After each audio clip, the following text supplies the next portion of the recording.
When you buy a house, you're not just buying a house, you're also buying the leverage. And I'd be willing to bet that no one's really explained it to you that way. And if that's the case, then stick around in this little video, because once you can start thinking like this, you'll stop just shopping like a consumer and start really buying like an investor. Naturally, people just buy on feeling and emotion. Hey, do I really like this kitchen? Can I see myself living there? Or the bathrooms remodeled? Faith, you like a nice updated kitchen? I kind of like a little bit of vintage and character, so I don't think I'd mind something a little more lived in.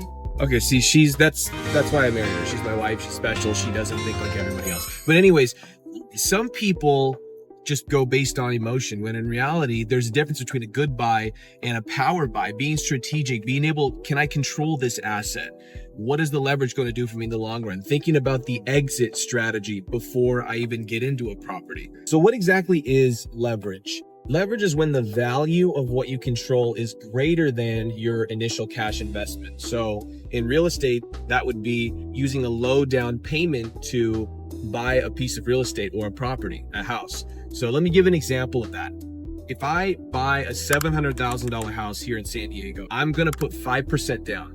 That's about $35,000. I spend $35,000 and now I own a $700,000 house. I control something that's much larger. That's what leverage is, but it gets better than that. So in San Diego, the real estate market has appreciated about 61% in the last 5 years. Let's say that conservatively moving forward, the market appreciates 4% year over year. If I spend $35,000, the market's appreciated 4%. I've gained 4% of appreciation of equity in the property. On $700,000, that's $28,000 in equity. If I spend 35 to get 28, that's an 80% return on my initial investment. And that's only year one. That's how leverage works. That's how the rich get richer. Now, fast forward years into the future, maybe you take this primary home and convert it into a rental property. Maybe you do a cash out refinance, use that equity that you've gained over time to purchase another house. Maybe you convert it into an Airbnb. You don't just have a place to live anymore. You have plenty of options, and that's taking advantage of leverage. It's not just reserved for people in suits that are boring. You can wear shorts and t-shirts doing this kind of stuff, right, hon? What's your favorite outfit? I don't know, anything. None of my work clothes, all of them have stains. Why do they have stains?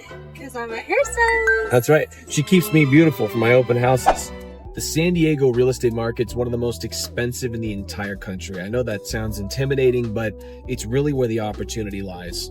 The inventory's tight. There's high demand. People are always going to want to live here for weather, for lifestyle, for the economy. You're not just buying square footage here when you own, you're buying long-term control in a high demand market. You're buying leverage. So if you're thinking about buying a house in San Diego or really just anywhere, don't just be thinking about the kitchen or the tile or the paint. Think beyond the walls. How am I going to build equity with this property? Is this the first step to financial independence? And am I changing the trajectory of me and my family's life by doing this?